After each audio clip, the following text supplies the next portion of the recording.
బీజాపూర్ ఎన్కౌంటర్లో మృతుల సంఖ్య పెరిగింది. 20 మంది చనిపోయినట్లుగా అనుమానిస్తున్నారు. ఇప్పటివరకు 16 మంది మావోయిస్టులు మృతదేహాలు స్వాధీనం చేసుకున్నారు. సంఘటనా స్థలంలో గాలింపు చర్యలు ముమ్మరం చేశారు.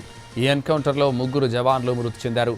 నిన్న 12 మంది మావోయిస్టుల మృతదేహాలను స్వాధీనం చేసుకున్నారు.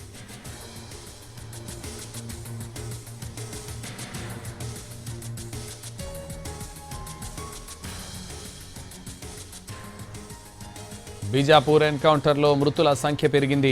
20 మంది చనిపోయినట్లుగా అనుమానిస్తున్నారు. ఇప్పటివరకు 16 మంది మావోయిస్టుల మృతదేహాలు స్వాధీనం చేసుకున్నారు.